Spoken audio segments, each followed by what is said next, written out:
O Senhor esteja convosco. Ele está no meio de nós. Proclamação do Evangelho de Jesus Cristo, segundo Marcos. Glória a vós, Senhor. Naquele tempo, Jesus atravessou de novo numa barca para a outra margem. Uma numerosa multidão se reuniu junto dele e Jesus ficou na praia. Aproximou-se então um dos chefes da sinagoga, chamado Jairo. Quando viu Jesus, caiu a seus pés e pediu com insistência: minha filhinha está nas últimas. Vem e põe as mãos sobre elas, para que ela sare e viva. Jesus então o acompanhou. Uma numerosa multidão o seguia e o comprimia. Ora, achava-se ali uma mulher que há 12 anos estava com uma hemorragia.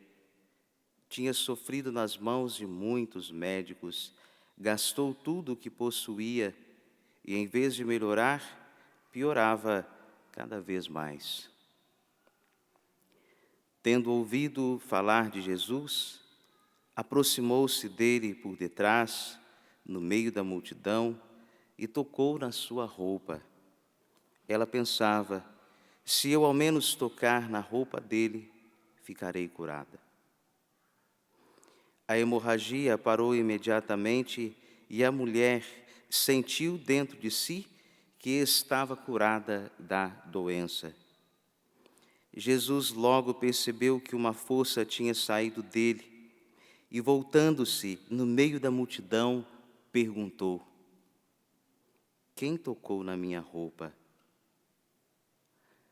Os discípulos disseram: estás vendo a multidão que te comprime e ainda perguntas: quem me tocou? Ele, porém, olhava ao redor para ver quem havia feito aquilo. A mulher, cheia de medo e tremendo, percebendo o que lhe havia acontecido, veio e caiu aos pés de Jesus e contou-lhe toda a verdade. Ele lhe disse: filha, a tua fé te curou. Vai em paz e fica curada dessa doença.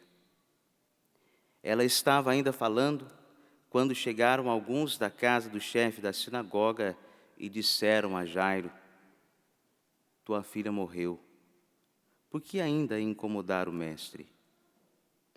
Jesus ouviu a notícia e disse ao chefe da sinagoga: não tenhas medo, basta ter fé. E não deixou que ninguém o acompanhasse, a não ser Pedro, Tiago e seu irmão João. Quando chegaram à casa do chefe da sinagoga, Jesus viu a confusão e como estavam chorando e gritando. Então ele entrou e disse: por que essa confusão e esse choro? A criança não morreu, mas está dormindo. Começaram então a caçoar dele, mas ele mandou que todos saíssem, menos o pai e a mãe da menina, e os 3 discípulos que o acompanhavam. Depois entraram no quarto onde estava a criança. Jesus pegou na mão da menina e disse: Talita cum, que quer dizer: menina, levanta-te. Ela levantou-se imediatamente e começou a andar, pois tinha 12 anos. E todos ficaram admirados. Ele recomendou com insistência que ninguém ficasse sabendo daquilo e mandou dar de comer à menina. Palavra da salvação. Glória a vós, Senhor.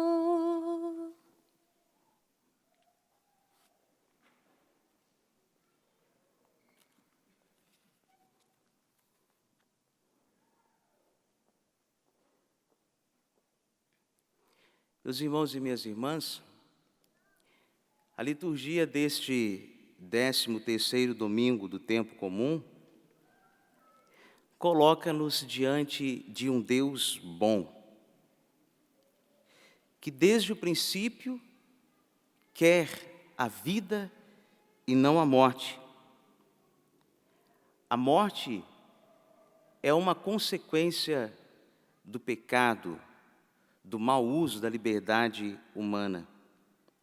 Paulo afirma na carta aos Romanos que o salário do pecado é a morte e o dom de Deus é a vida eterna. Deus, desde o princípio, Ele quis que o homem fosse um ser vivente. O homem, ele não é jogado no vazio da existência para voltar ao nada. A primeira leitura nos diz que o homem, o ser humano, é criatura de Deus a caminhar para o Criador. Nós temos, a partir da primeira leitura, este rosto de Deus, Deus vivo e verdadeiro, que nos faz lembrar da nossa condição transitória. Nela, na condição transitória, Cristo tornou-se pobre para nos enriquecer. Por causa dos fiéis, Cristo tornou-se pobre por amor a eles. São Paulo afirma isso na segunda leitura que nós ouvimos, na carta aos Coríntios. O Senhor fez-se fraco por tua causa, ó homem que me ouves, afirma Santo Agostinho. Não queira tornar-se Deus. Toma consciência do seu ser criatura a caminho do Senhor. Por quê? Na carta aos Filipenses, Paulo afirma: porque nós não podemos nos comparar, porque nós não podemos querer ser como Deus, porque sendo Ele de condição divina, não se prevaleceu da sua igualdade com Deus, mas aniquilou-se a si mesmo, assumindo a condição de escravo. E assemelhando-se aos homens. Continua Paulo. E sendo exteriormente conhecido como homem, humilhou-se até a morte e morte de cruz. Ele foi obediente até a morte.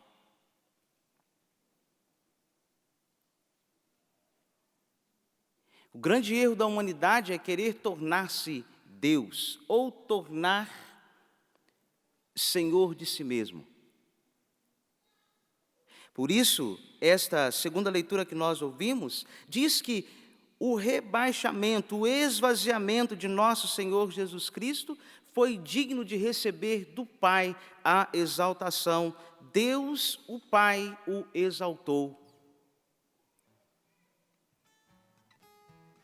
Nosso Senhor Jesus Cristo viveu uma transformação radical. O Evangelho afirma que Jesus partiu. Meus irmãos, de acordo com a segunda leitura que nós ouvimos, a passagem de nosso Senhor Jesus Cristo tem um ponto de partida. E qual é o ponto de partida? Ele, que existia numa condição de força, de glória e plenitude de Deus, agora passou à condição de fraqueza, de humilhação, de privação. Ele escolheu ser pobre. despojando-se de si mesmo, humilhando-se. Eis o ponto de chegada, a cruz de Cristo. O ponto de partida é que Ele se encarnou. E o ponto de chegada é aquele que está à nossa frente, o sacrifício. Eis a vida, e é por meio dela, por meio da vida, que nosso Senhor Jesus Cristo aproxima-se do atribulado. O salmista diz que do coração atribulado Deus está perto, e Ele conforta aqueles que estão com o coração abatido, para da morte libertar as suas vidas e alimentá-los em tempos difíceis. O Evangelho revela a divindade de nosso Senhor Jesus Cristo de modo progressivo, pelos milagres realizados por Ele, pela palavra de Deus que é ação.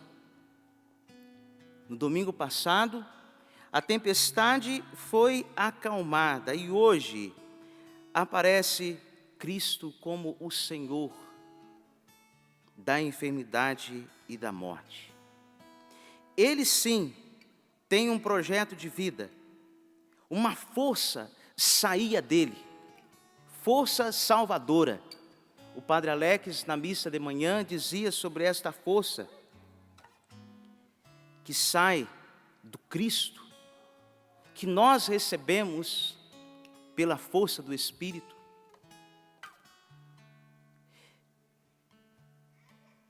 Mas precisamos fazer alguns progressos. Jairo teve fé até certo ponto. Vamos compreender o Evangelho. Ele acreditava em Cristo até aquele momento em que Jesus curaria sua filha. Mas o interessante é que a enfermidade é uma experiência dos nossos limites. Ninguém quer experimentar aos próprios limites. A enfermidade, ela revela a nossa impotência. Nós precisamos dos outros. Até mesmo do ponto de vista espiritual. Quantos de nós temos a coragem de dizer: reze por mim, estou precisando. Me coloque nas suas orações. E aqueles que são devotos dizem: eu rezarei por você. Nós precisamos uns dos outros. Mesmo que seja somente do ponto de vista da espiritualidade. E como a fé deste homem ainda não estava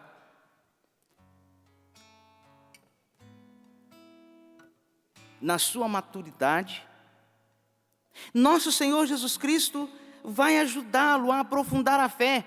Gente, existem acontecimentos para nos fazer aprofundar a fé que nós temos em Deus. E como Deus realiza isso? Ao ressuscitar a filha daquele homem que estava morta, Jesus fez com que Jairo compreendesse que a morte, ela é transitória. A morte física é transitória. Mas entenda o cenário. Jesus decidiu ir à casa de Jairo curar a filha dele.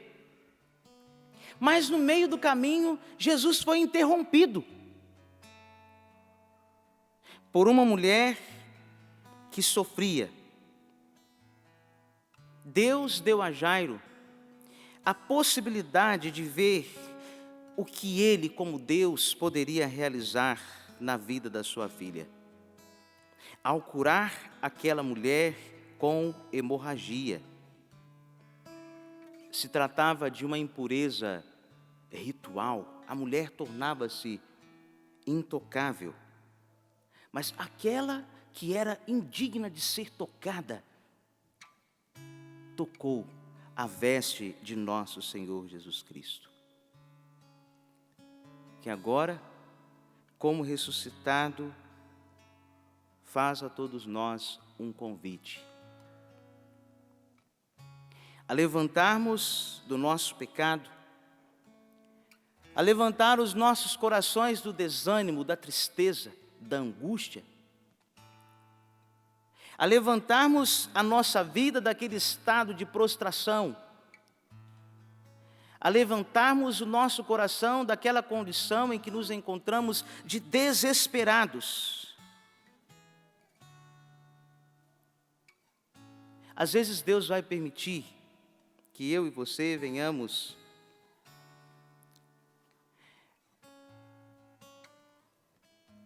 a experimentar um Deus que cura aos outros. Talvez você pede, Deus ainda não te curou, e você fica pedindo, Senhor, Senhor, mas ao lado você vê o vizinho que está a ser curado. Deus se utiliza do processo dos outros para nos enriquecer também a nós. Hoje, Deus veio, por meio da palavra, dizer ao nosso coração: levanta-te. Onde você precisa levantar-se? Talvez como esposa, como esposo, como pai, como mãe, como filho, e por que não, como sacerdote. Onde você precisa ter a coragem de levantar-se?